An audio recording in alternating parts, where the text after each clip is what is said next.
Bonjour à tous. Merci d'être présent à cette webconférence. Je m'appelle Stéphane Anglade. Je suis accompagné de Laurent Noé.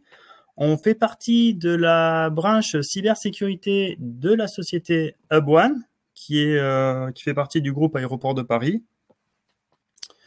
Je vais vous présenter la solution donc Ovelian à travers un cas client. Alors, cette présentation, en fait, va se découper on va dire, en 4 parties. La première, ça sera le contexte client. On va présenter le client. Ensuite, on va avoir un descriptif de la solution Ovelian qui a été mis en place dans le cadre du client. On va finir par une conclusion et le dernier morceau, ça sera des questions-réponses.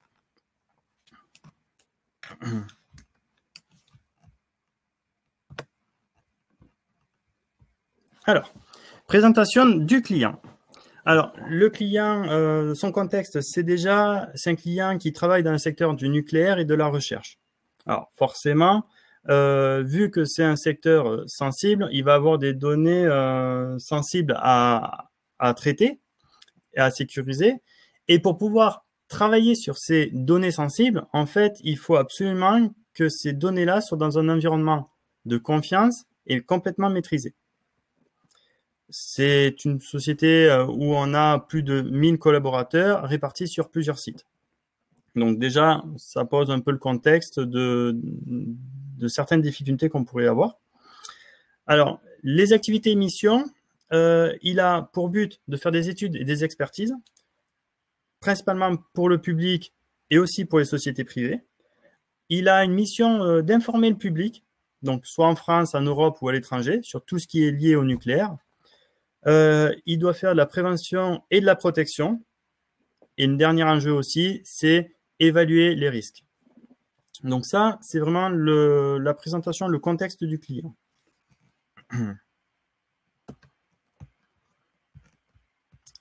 Alors, les enjeux.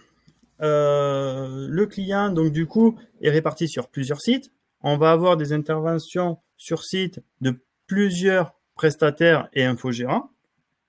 J'ai dit tout à l'heure qu'il a une mission d'informer le public. Donc pour ça, il a des serveurs qui doivent être accessibles depuis Internet. Donc souvent, ça va être des serveurs web pour pouvoir diffuser de l'information. On va avoir l'ouverture des réseaux via les VPN. Alors, effectivement, le contexte Covid, on le sait tous, a obligé pas mal de personnes à travailler à distance. Donc, on va avoir beaucoup de personnes en télétravail. On va aussi avoir à distance des chercheurs et des doctorants, dont eux vont manipuler les fameuses données sensibles. Et on a, à distance pareil, tout ce qui est prestataire qui avant se faisait sur site, maintenant se fait à distance. Donc on a le MCO, MCS, télémaintenance. Alors MCO, c'est le maintien en conditions opérationnelles. Le MCS, c'est le maintien en conditions de sécurité. Et ensuite, on a tout ce qui est télémaintenance, tout ce qui est administration du système d'information. Étant donné que ce client travaille dans le secteur du nucléaire, il a des obligations de détection et d'investigation. Donc, il doit être équipé pour pouvoir répondre, enfin, pour pouvoir analyser les incidents de sécurité.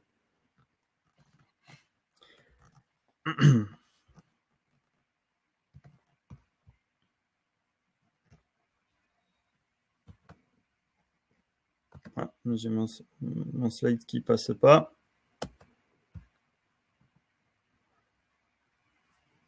Hop, pardon.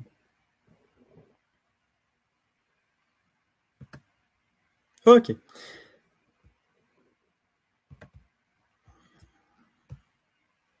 Alors, les risques.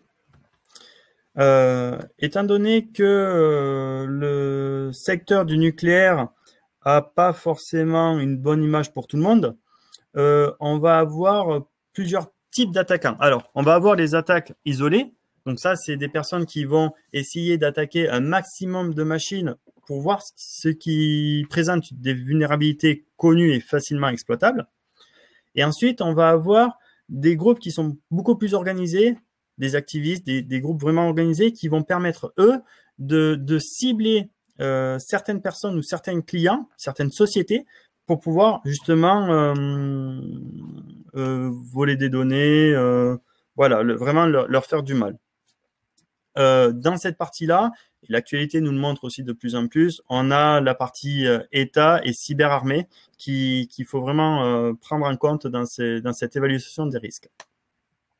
Alors, le pourquoi, premièrement, souvent c'est une question d'argent, d'accord? Donc les ransomware, on bloque des données pour pouvoir après demander une rançon. On a des vols d'informations pour la revente. Il faut voir aussi que quand une société subit des attaques informatiques, c'est jamais bon pour l'image de la société. Donc, il faut aussi prendre ça en compte sur la détérioration de l'image de la société. Et ensuite, souvent pour la partie étatique, c'est le vol de données stratégiques, d'accord, ou l'espionnage industriel. Donc, principalement, ce sont ces risques-là qu'il faut vraiment avoir en tête quand on veut mettre en place la sécurité du système d'information. Alors, je vous ai mis une petite étude à côté, comme sur le premier slide d'ailleurs. En fait, le fait d'avoir beaucoup de personnes en télétravail augmente en moyenne de 20% les incidents de cybersécurité. Donc, le fait d'avoir des personnes en télétravail, ce n'est pas négligeable.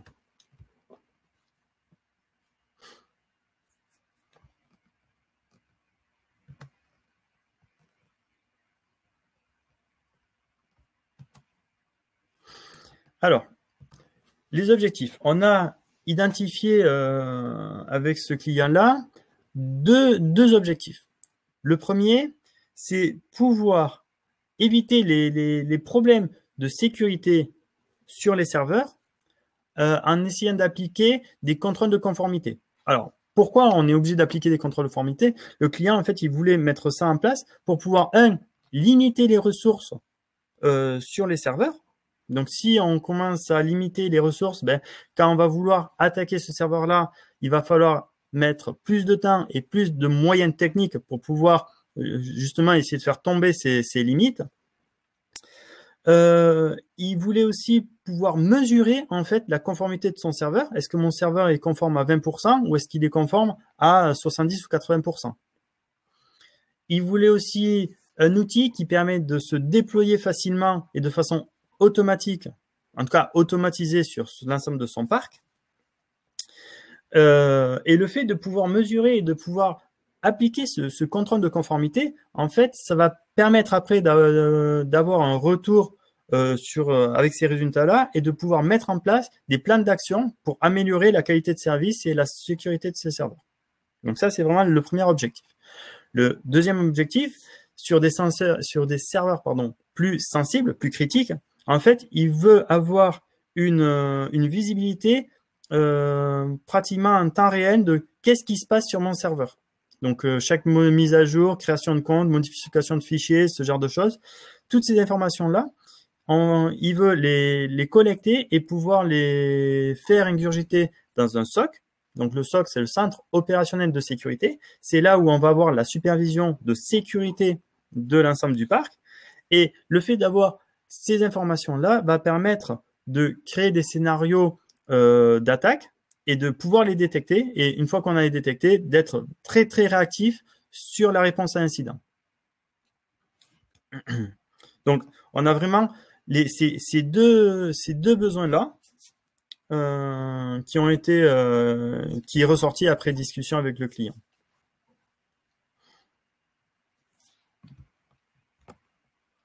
Alors, bien sûr, ce client-là ne part pas de rien. Il faut déjà qu'un certain nombre de moyens soient mis en place pour pouvoir déjà penser aux deux besoins précédents.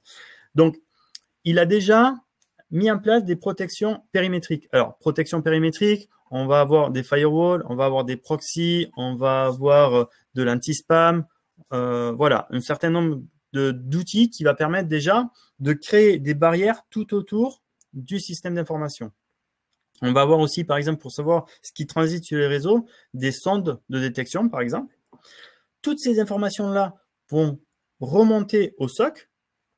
Et il a aussi des outils d'administration. Il y aura des bastions, il y aura des outils de déploiement de configuration, des outils permettant de patcher les serveurs. Donc, en fait, il a déjà, si vous voulez, construit une muraille tout autour de son système d'information. Un des problèmes qu'on peut avoir, c'est que le SI n'est jamais étanche. On va avoir, par exemple, des serveurs web qui doivent être accessibles depuis Internet. Donc, on va ouvrir, en fait des portes dans cette muraille.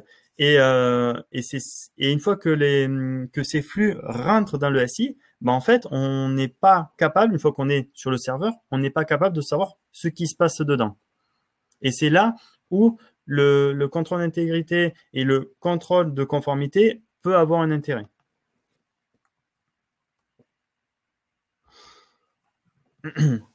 Alors, l'infrastructure du client, principalement, on va avoir deux zones à surveiller.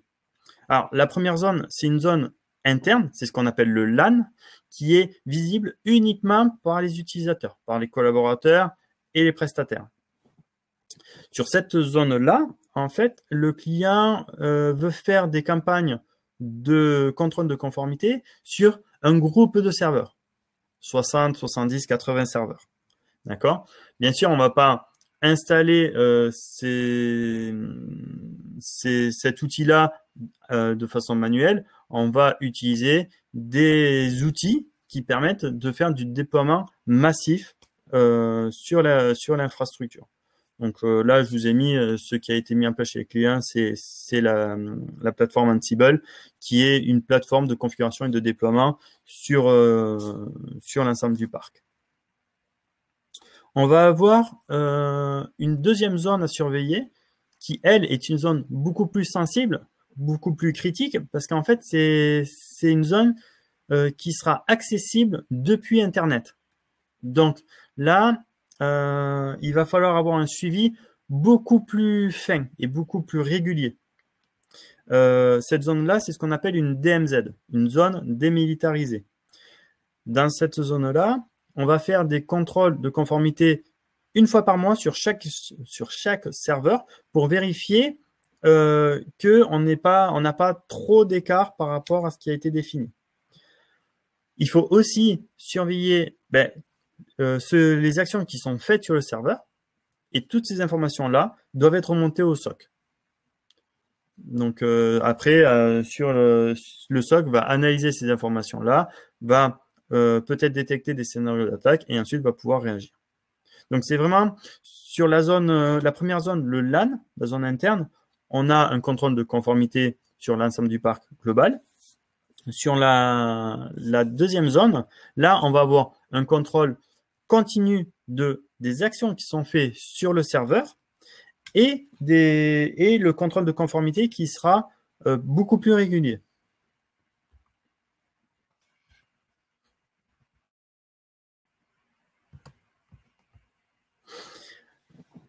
Alors, la solution Ovelian va se baser sur deux types de contrôle. Alors, vous l'aurez compris, le premier type de contrôle, c'est un contrôle de conformité. Alors, pour parler un petit peu technique, ce Ovelian va se baser sur le moteur SCAP, qui est un moteur qui permet de décrire, enfin de tester, de faire des tests unitaires de façon standard pour récupérer les informations sur différents types de plateformes. Le contrôle de conformité qui a été mis en place chez le client se base sur les recommandations de l'ANSSI. Alors, bien sûr, notre solution est capable d'ingurgiter d'autres standards. On a par exemple les fichiers OVAL de certains éditeurs. Typiquement, pour ne pas les citer, j'ai Red Hat qui propose des fichiers OVAL de conformité par rapport à certaines bonnes pratiques de configuration. Alors, le fichier OVAL, en fait, les fichiers OVAL, ce sont des fichiers XML qui permettent en fait de décrire les tests que l'on veut appliquer sur le serveur. Donc, c'est vraiment des tests techniques pour le coup. Le deuxième axe, c'est la partie intégrité. Donc, qui va permettre de suivre l'évolution du serveur dans le temps. Et ce, de manière continue. On va avoir deux façons, enfin, deux axes différents.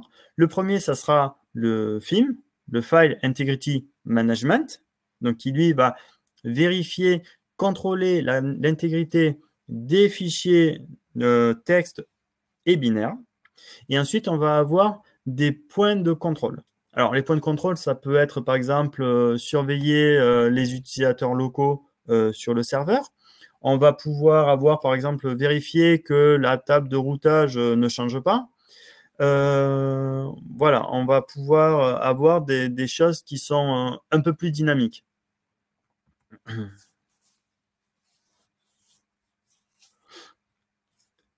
Alors, on va maintenant se focaliser sur la partie contrôle de conformité. Alors, le contrôle de conformité, à chaque fois qu'on va exécuter un contrôle de conformité sur un serveur, on va récupérer des résultats. Les résultats sont au format XML et pour des raisons de lisibilité, on l'a transposé sur un document HTML qui sera découpé en deux parties. La première partie, donc la partie en tête, en fait, on va avoir bien sûr le nom du serveur, la date à laquelle il a été fait, le type de contrôle qui a été fait. Et ensuite, on va avoir un résumé avec, par exemple, le score global de conformité du serveur. On va avoir la répartition des éléments, des règles pour lesquelles on a eu une criticité forte, faible ou moyenne. Et on va avoir après un résumé de combien de règles unitaires ont réussi et combien de règles unitaires ont échoué. Ça va donner déjà une idée de l'état du serveur.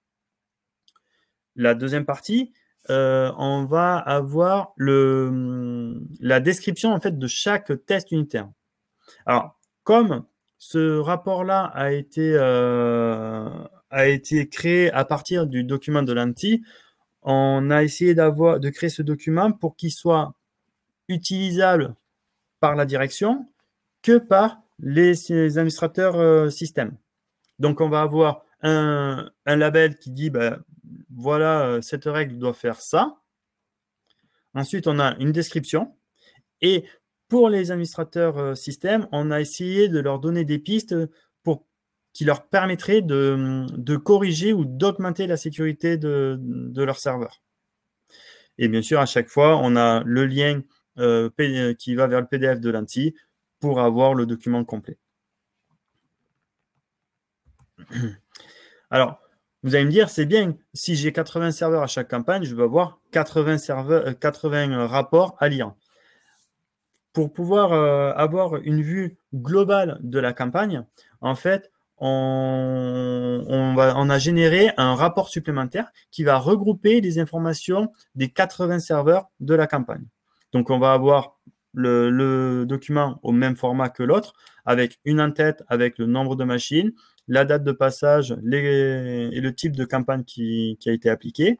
Et ensuite, on va avoir le score global moyen pour l'ensemble du parc, enfin, du coup, pour le coup de la campagne. Et ensuite, on va voir, ben, pour chaque règle, quelles sont les machines pour lesquelles le test a réussi et les machines pour lesquelles le test a échoué. Donc, le fait d'avoir comme ça une vue d'ensemble, on va pouvoir rapidement et facilement pouvoir identifier les maillons faibles et pouvoir définir des actions précises et rapides à mettre en place sur ces serveurs-là. Toujours pareil, dans le but d'augmenter la sécurité et donc du coup de réduire les risques.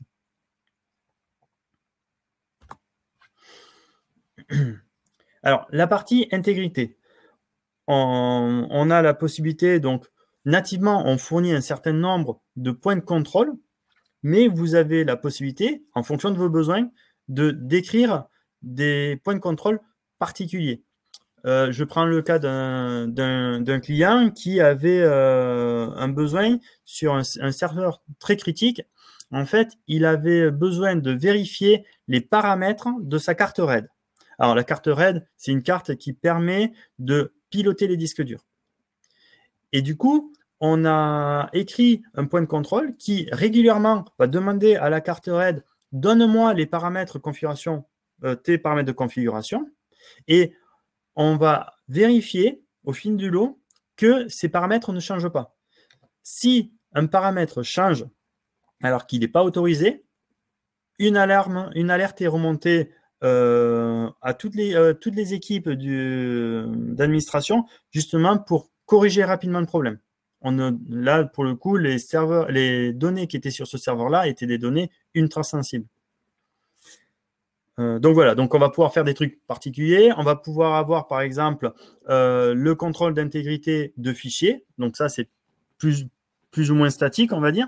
Et ensuite, comme je vous ai dit tout à l'heure, on va pouvoir faire des trucs un peu plus dynamiques avec, par exemple, l'état des services qui tournent sur le serveur. On va avoir le changement d'adresse IP ou de masque, ou même, on peut aller à certains drapeaux qui sont mis en place sur les cartes réseau. Donc, c'est assez technique, mais on peut aller assez loin dans ce que l'on veut contrôler. Le fait d'avoir la partie intégrité, alors que ça soit fichier ou même un peu plus dynamique, en fait, l'intérêt principal de ce genre de choses, c'est que ça va permettre effectivement de suivre le serveur dans le temps, mais ça va permettre aussi de retracer le chemin qui a été pris par un attaquant. Alors là, vous ne voyez pas très bien sur ce slide-là, mais en fait, cette capture d'écran retrace en fait une attaque d'un site web. Donc, on va voir la personne a accédé au site web, a fait un exploit pour pouvoir modifier un fichier HTML sur ce serveur-là. Et du coup, il a réussi à poser de nouveaux fichiers. Et après, une fois qu'il a réussi à poser des nouveaux fichiers, il a réussi à se connecter sur le serveur. Et ensuite, il a réussi à exécuter certaines commandes. Et on voit en fait toutes les étapes qui lui permettent de son entrée jusqu'à s'installer sur le serveur pour pouvoir prendre la main sur ce serveur-là. Donc là, on l'a sur la console Ovelian, mais toutes ces informations-là sont aussi remontées au SOC. Donc typiquement, là, on a le cas où on peut décrire un scénario d'attaque. Et bien sûr, le matcher. Alors, il faut voir que le fait de mettre en place ces contrôles de conformité et le suivi des serveurs dans le temps, ça va permettre, de forcer les administrateurs réseau et système de restreindre au maximum les ressources. Ne donner au processus ou aux utilisateurs uniquement les ressources qu'ils ont besoin. Le fait déjà de restreindre cette partie-là va permettre d'éviter un certain nombre d'attaques avec un faible coût de mise en place. Parce qu'une fois que le serveur est bien configuré, les attaques basiques, entre guillemets, peuvent être facilement évitées. Le fait de pouvoir avoir ce suivi dans le temps, ça va permettre de remonter des informations supplémentaires au SOC. Et donc, avec ces informations-là, on va pouvoir décrire ou avoir une vision plus précise de qu'est-ce qui se passe sur les serveurs ou sur le groupe de serveurs.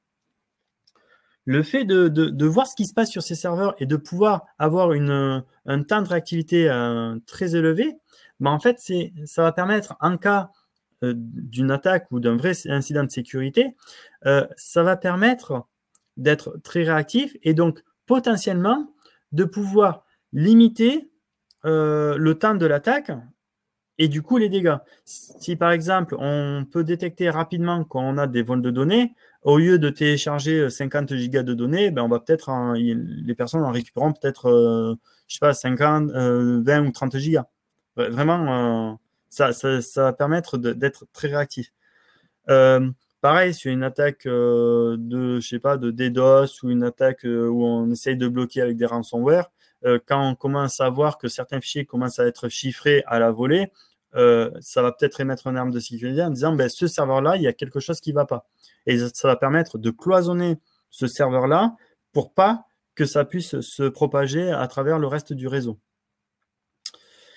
Et ensuite, avec toutes ces informations-là, on va pouvoir adapter donc les réponses. Comme je disais tout à l'heure, en essayant de cloisonner un serveur, on va pouvoir avoir des actions précises et savoir sur quel serveur il faut agir pour pouvoir limiter les dégâts. Donc vraiment, c'est sur cette partie-là qu'il faut bien avoir en tête. Si vous devez retenir qu'un slide, ça serait celui-là, à mon avis. C'est des recommandations que je peux vous faire. C'est déjà mettre à jour le plus souvent possible vos serveurs en termes de sécurité et éventuellement pouvoir les automatiser. Ça, c'est la première étape si on veut se protéger. La deuxième étape, c'est effectivement de mettre en place des équipements périmétriques, firewall, proxy, antivirus, anti-spam, mais de pouvoir aussi les suivre les alertes et les événements qui vont émettre. Là, ça va avoir déjà une bonne vision de qu'est-ce qui transite sur mon réseau. Ensuite, on va avoir les modifications sur les serveurs. Donc ça va permettre de voir et d'éviter la dérive sur les serveurs. Je prends un exemple, vous prenez un serveur tout neuf que vous mettez, tout propre, que vous mettez en production. En principe, il est configuré correctement avec le niveau de sécurité suffisant. Sauf que vous allez avoir plusieurs infogérants, plusieurs administrateurs qui vont passer, qui n'auront pas la même façon de travailler, qui vont s'ouvrir plus ou moins des accès, qui vont se faciliter la vie. C'est humain. En fait, le problème, c'est que sans réellement s'en rendre compte, on va avoir une dérive de la sécurité sur ces serveurs-là. Et ça, il faut être capable de récupérer l'information et de pouvoir les identifier. Comme on a pas mal d'événements alertés, comme j'ai mis là, il faut avoir aussi la possibilité d'avoir une vue globale du système d'information. Donc, c'est là où le SOC peut vraiment être pertinent, qui va permettre de centraliser tous ces événements-là, et de pouvoir après travailler sur ces données-là pour essayer de voir les incidents de sécurité, détecter les incidents de sécurité.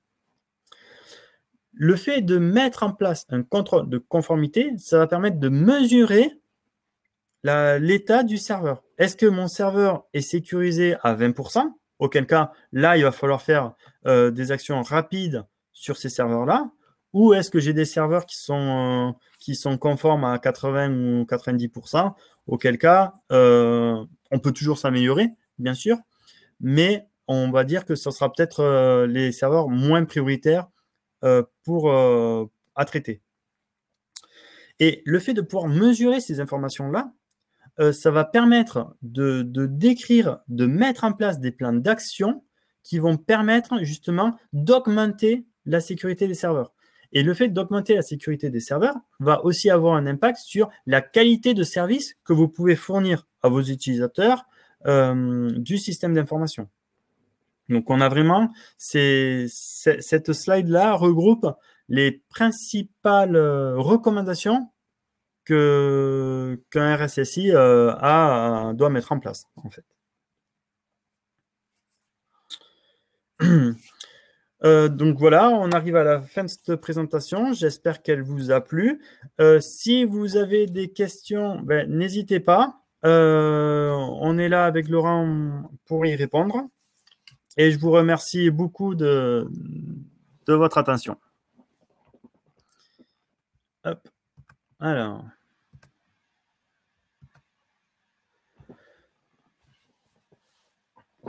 Nos collaborateurs travaillent sur Citrix en télétravail. Y a-t-il un risque de sécurité?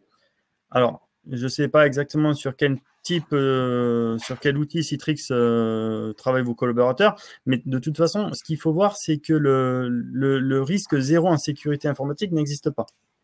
Donc, potentiellement, il y a un risque, mais je ne peux pas vous dire lequel c'est.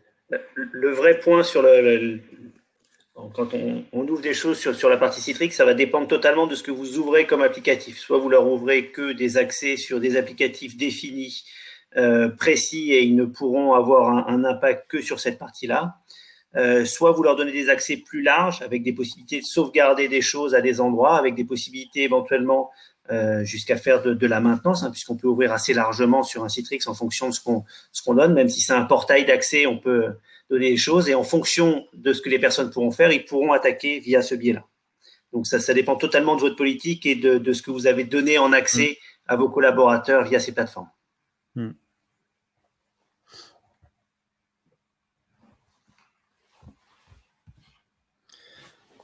Alors, bonjour. Pour cette présentation, est-ce une DSI centrale qui effectue toutes les actions? Si oui, à combien de personnes estime-t-on le besoin en équivalent temps plein? Alors, en fait, il y a plusieurs choses. Il y a les plans d'action seront définis par la DSI, mais les actions qui seront faites par l'infogérant ou les prestataires. Après, combien de personnes il faut un template pour pouvoir pour pouvoir faire ces actions-là? J'ai envie de dire, tout dépend de la taille de votre système d'information. Là, dans ce contexte-là, on parle au moins une dizaine de personnes en comptant les prestataires et l'infogérant. Le point important pour mettre ce genre de choses en place, c'est qu'on le fait de façon progressive. C'est-à-dire que l'intérêt de la démarche, c'est d'être très progressive, d'avoir une vision, plusieurs niveaux de lecture dans les rapports, comme Stéphane l'a montré tout à l'heure. Un premier niveau qui est stratégique pour savoir où on en est, donc un peu décision, savoir quels sont les moyens à mettre en œuvre, est-ce qu'on a une urgence dessus ou pas. Un niveau plus décideur qui va voir où sont les points d'attention et donc qui va pouvoir définir la campagne, et un niveau technique où on va savoir quoi changer et à quel niveau. Et ça permet de définir des campagnes progressives parce qu'on est sur des serveurs en production. Il est bien évident qu'on parlait des recommandations de l'ANSSI sur un serveur en production depuis un temps certain. On ne va pas le mettre en conformité du jour au lendemain. Ça serait très bien, mais c'est techniquement impossible. Donc l'intérêt, ça va être d'avoir des points d'attention et de progressivement renforcer la sécurité par campagne sur l'ensemble des serveurs sensibles de façon à progressivement empêcher des attaquants d'utiliser ces portes-là. Pour répondre à la question sur plus précisément, les campagnes actuellement sont menées par un prestataire à raison de quelques jours par mois par rapport au niveau de sécurité qui a été souhaité par notre client. Donc, il y a environ 4 à 5 jours de travail par mois pour mener ces campagnes et pour définir les choses à renforcer. Pour répondre à la question suivante, effectivement, enfin, au niveau des services infométiers, les serveurs, en fonction de l'entité et de la façon dont elles sont gérées, vont être dépendants d'une équipe ou de plusieurs équipes. Et quand ça dépend de plusieurs équipes, il faut que les équipes travaillent ensemble parce que tout renforcement de sécurité sur un serveur peut avoir un impact sur la production. Donc, il faut évidemment mesurer avant de renforcer les choses quel est l'impact pour ne pas couper des services ou autres. Alors après, il y a deux niveaux. Il y a des choses qui sont très simples, enfin je dirais très simples, qui sont sans impact à sécuriser. Il y a des services, on sait, qui ne devraient pas être en route, qui sont plus utilisés depuis longtemps, mais qui ont été redémarrés pour une raison ou une autre sur les serveurs. Toutes ces choses-là, c'est les premiers niveaux à faire parce qu'on peut les couper rapidement et ils n'ont pas d'impact. Et après, il y a des choses beaucoup plus précises et je dirais beaucoup plus à risque, où là, il faut mener une étude d'impact avant de renforcer et de faire les modifications sur le serveur. Un service externalisé peut-il suffire pour se protéger? Oui et non. C'est toujours pareil, tout dépend de quel service vous avez externalisé et ce que vous avez mis en place. La surveillance externalisée, ça peut très bien fonctionner. C'est-à-dire que vous pouvez renvoyer l'ensemble des informations vers l'extérieur. Ensuite, si c'est un service externalisé qui, globalement, est internalisé, excusez-moi pour les mots, mais ça veut dire si c'est des personnes externes qui ont un accès complet vers votre système, ça veut dire que vous avez sous-traité la sécurité à une entité externe, mais qui a la même capacité d'intervention que des gens en interne. Dans ce cas-là, oui, ça peut tout à fait suffire. Mais un simple contrôle de l'extérieur est aujourd'hui, de mon point de vue, insuffisant pour surveiller. Il faut que les personnes aient un accès vers l'intérieur du réseau pour vraiment protéger correctement l'ensemble. Nous travaillons dans l'éolien. Où peut-on trouver les lois à suivre concernant la sécurité à mettre en place pour sécuriser le réseau? Je pense que l'ANSSI, donc l'Agence nationale de sécurité des systèmes d'information, est un bon point pour pouvoir chercher des informations et trouver des informations sur comment sécuriser les réseaux. Alors, vous avez des guides pour la partie Unix, vous avez des guides pour les Active Directory, pour les VPN, pour les firewalls. Donc, c'est quelque chose qui permet de... Voilà, c'est une bonne ressource à utiliser. Après, la question, c'est de savoir si vous avez des règles particulières à suivre, et ça va dépendre de votre activité dans ce domaine. Si vous êtes producteur d'électricité, par exemple, dans des zones sensibles, vous pouvez être organisme d'importance vitale ou système essentiel, enfin opérateur de services essentiels, excusez-moi. Et dans ce cas-là, vous avez des lois particulières à respecter. Autrement, vous avez des lois standards, effectivement, sur l'ANSSI. Enfin, dans les deux cas, l'ANSSI est le bon interlocuteur. Mais dans un cas, ça va être des règles standards de sécurité. Là, vous pouvez vous adresser à l'ANSSI ou je dirais, à tout spécialiste de la sécurité qui pourront vous guider sur les règles obligatoires pour tout ce qui est protection des données, pour tout ce qui va être surveillance des sorties vers Internet, enfin, ce genre de choses. Ou alors, si vous avez des choses plus particulières pour ce qui est système d'importance vitale ou opérateur de services essentiels, là, il y a des règles particulières qui sont plus liées à la LPM, en fait. Ainsi, CNIL plus norme ISO, par exemple, oui, ça peut être le cas. De toute façon, la CNIL, il faut voir que dès que vous avez des informations utilisateurs, vous êtes soumis au RPG, à la RGPD. Merci, RGPD. Donc, oui, de toute façon, l'ANSSI, la CNIL et les normes ISO, c'est déjà pas mal. Déjà, mettre en place les normes ISO au sein d'une infrastructure, il y a non seulement la partie technique, mais il y a aussi tout ce qui est organisation tout autour.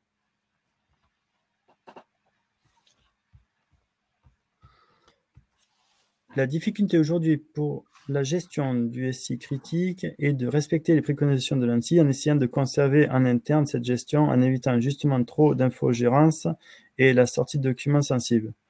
Pour autant, les effectifs en interne ne nous permettent pas de répondre efficacement à la production des 20 règles.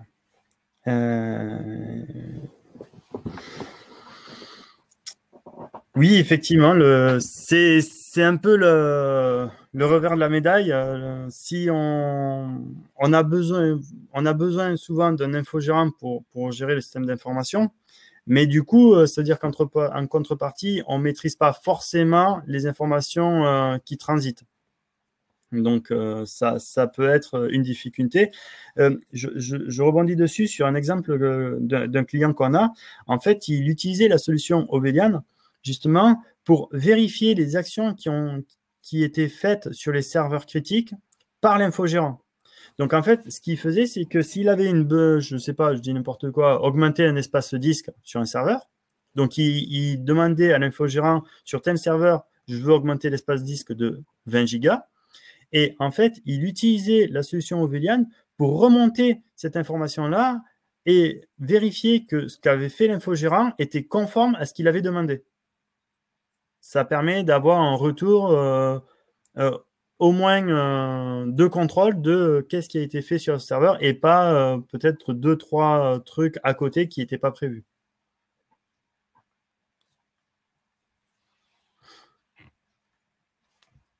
Je ne sais pas si j'ai répondu à la question. C'est une équation très compliquée, je suis tout à fait d'accord.